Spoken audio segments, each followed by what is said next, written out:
Joining us now, before we get to the calls, is our next guest, Dr. Jane Orient. She's the Executive Director for the Association of American Physicians and Surgeons.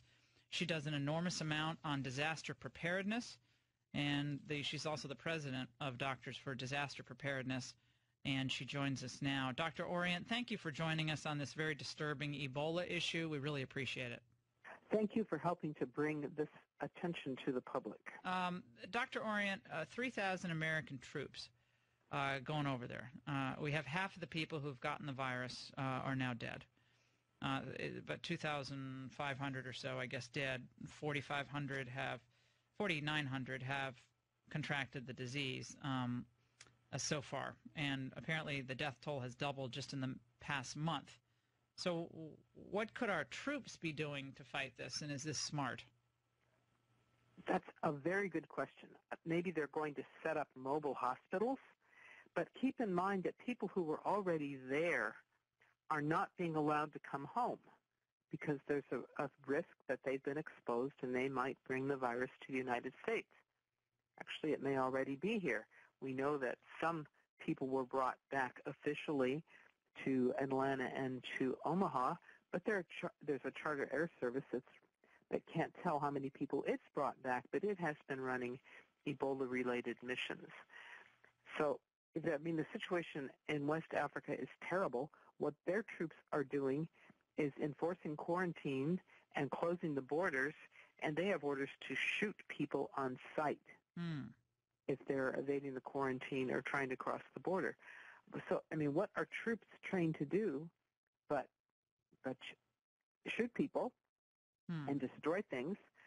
Setting up hospitals is not really the thing they're generally trained for. Well, we did that in Iraq. We did a lot of nation building over there. Some nice things. I saw them when I was there. We did, we did an orphanage. We did help the neonatal unit. They built water treatment facilities. I saw all this when I was in Iraq.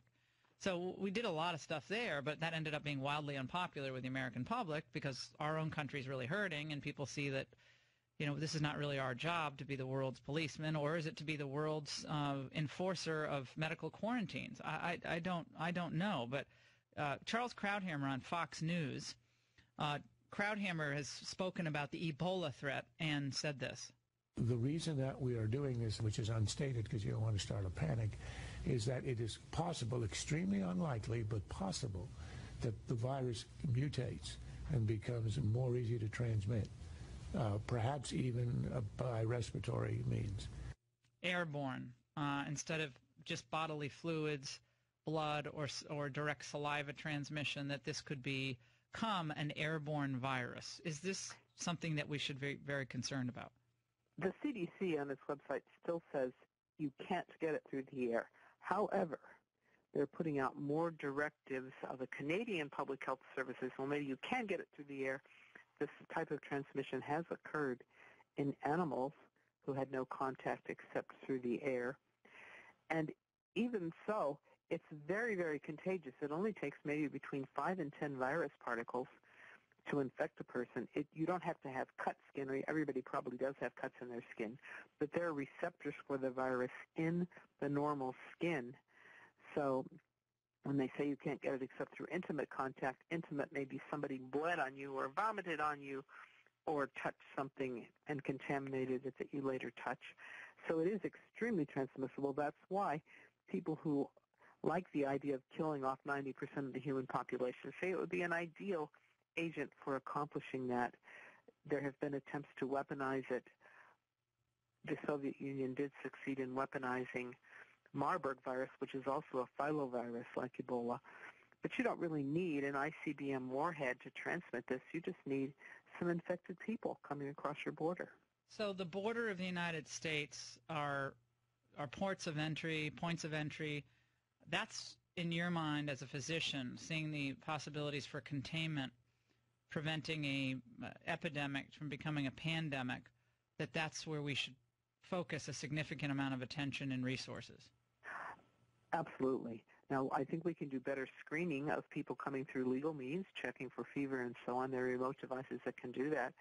But but we only have like a 3% apprehension rate of people walking across our southern border.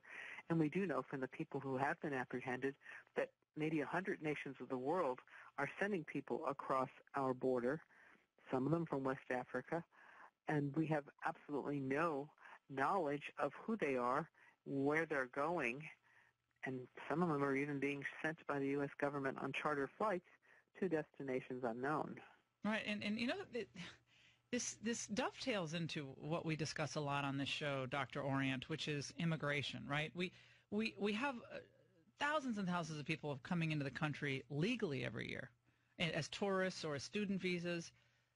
We are supposed to be tracking people on certain types of visas.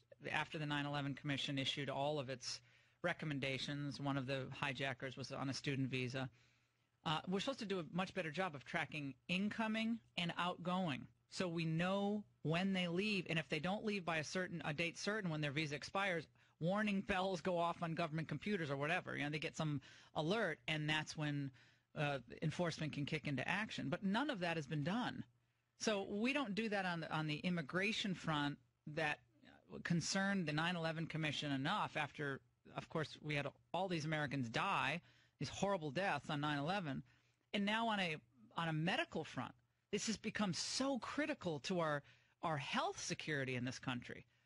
We see Yes. the terrible wages of a open border and of a government that doesn't have a common sense, practical understanding of the need to control the incoming into this nation. There are two really terrible effects, and you could add a 3, an economic effect. So economic, well, 4, cultural, economic, national security, and now medical. That's a lot. Yes, and there's a lot of denial about that and saying, well, the illegal immigrants could bring it also. But this is a terrible problem. I think drug-resistant tuberculosis may actually be the worst one unless Ebola is coming in this way also. And we just really don't know. It just seems that the only people who are being harassed by immigration are the people who are trying to follow the law. They're the old people in the wheelchairs. They're the ones, get out of the wheelchair, Grandpa. Got to pat you down. Meanwhile, someone with blood coming out of an orifice. Oh, yeah, come on in. No problem. Yeah. You know, you're a TSA pre. Yeah, you can go right through. Don't take your shoes off. Come on. I mean, I'm exaggerating, obviously, but, I mean, that's the doctor's point. I have a question, and I don't know anything about this, so you just have to help me understand it. This new respiratory virus or respiratory disease virus that the kids are getting, tell us a little bit about that. What do we know about it? What is its origin? That's a good question. It has been very rare in the United States, enterovirus D68. Right. But an enterovirus, you know, that's an intestinal virus, and there have been reports I have read that it may be a kind of like polio. It's causing some children to become paralyzed. And that it's be transmitted through the fecal-oral route like polio. But then it's also said to be a respiratory virus that particularly affects asthmatics. And there have been maybe 1,000 admissions to the hospital, even well before flu season, of children who are desperately sick, some of them requiring intensive care and even extracorporeal membrane oxygenation. And we don't know where it's coming from. If school has just started, who all is going to school? Are there immigrants from Central America where this disease has allegedly been prevalent before? Should we be serotyping the virus and see whether it's like what's found in some of these countries that are just sending waves of children across our border, and they haven't been quarantined for long enough to make sure they're not sick? Well, we know a lot of them indeed were sick. Perhaps from their long journeys to the United States, perhaps because they're just sick. And they were in these detention facilities, some of them still there, before they were shipped to their, quote, sponsors or their, quote, family members. None of this is ever verified, right? We don't know if it's a second cousin twice removed or a mother. I mean, we really have no documentation on any of this except a piece of paper and stuffed in someone's pant pocket. So this can turn into, again, we have a cultural, financial, national security, constitutional implications, sovereignty implications, but now we're talking health care, health security, medical implications of all of this.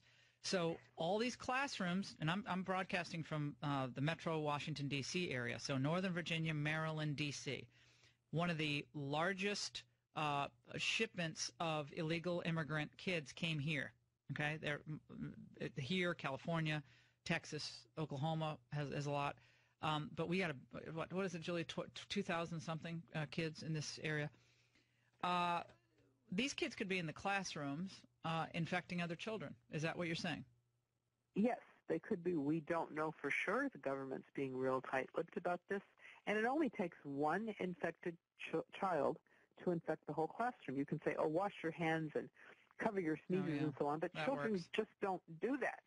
One infected child can infect somebody else who infects somebody else, and eventually you have thousands of cases being admitted to the hospital. In the TB, the resistant TB, is that, do we know that comes primarily from Central America, or is that one of the hot spots for it, and then it could come here? What do we know about that? It occurs there, but virtually all of the cases of drug-resistant TB that have been discovered in the United States are in foreign-born individuals.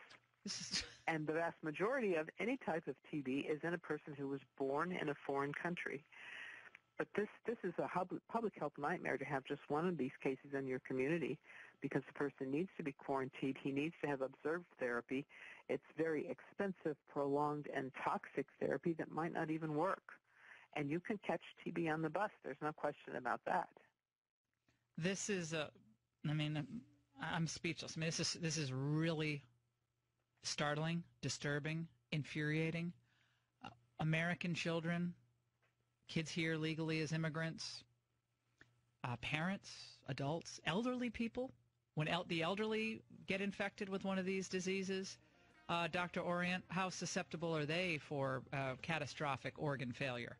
Well, they'll probably die of it. Certainly have a much higher chance than a younger person, and they may not be able to tolerate the only sort of treatment that might be effective.